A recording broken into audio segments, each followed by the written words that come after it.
lavarandragna niaraka sola ndraiky avao nde ifagnary zegny fagnaty tsy manjary matahôra anao zagnahary fa takatokato anao nagnadary niova famindra fa dila niova Essa le miroir. Cara aqui dos anos ouro, dá pra ter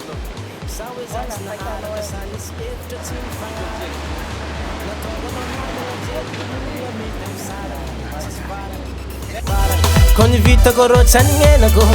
Satra zamba mikatsaka zegny masoagna tsara ny fiainako Za tegna ketraka tsy tavôlagna Fa omby mahiatsy le lafiny namagna ozy niobôlagna Eto zany dia mampafantatra zay tsy mahafantatra fa zay groupe Dr Love miaraka amin'ny Pandiny isofa rahantsika mahita rahantsika fa efa haintsika zany zareo zareo amin'ny tanàna reto Dr Love miaraka amin'ny manager sy ny tariny complet izy reto dia magniraka ny bakafianay hatramin'ny farany voalohany farany ary juska amin'ny farany ok tegna mampiavaka ananjy zay karakaran'izao zay miaraka complet zay jiaby miaraka mifantinay mafy be reo nareo le tody anazy voalohany tamin'ny zay zegny misy clip tsara be vokanay ho hitanareo amin'ny ena manjery agny titre anazy ampiantsika anazy kely asiagna présentation kely zany amin'ny groupe ato zany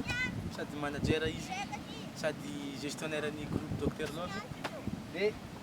atlas temoko zany efa izy miresaka amin'ireo mivantana Dr Love ato gazana Dr Love ato manager mamanay Dr Love ato zany jayana Dr Love reto zany Pandi sady Dr Love sady isofa zany zareo amin'izao zegny dia mankasitraka ny mpieny sy ny mpijery dia mbola managna toko be zay fa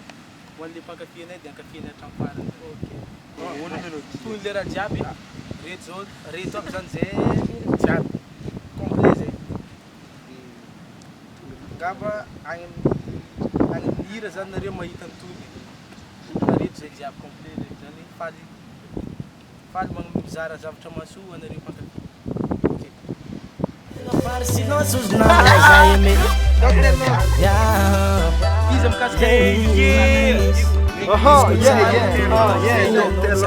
Sorry zanahary tournatsika nianiky hoan'ireo jiaby mpankafy ho avy tsy oeliny votentsika jiaby magnitra be poka be io tsika jiaby jusqu'à la fin no limite Dr Love forever peace and love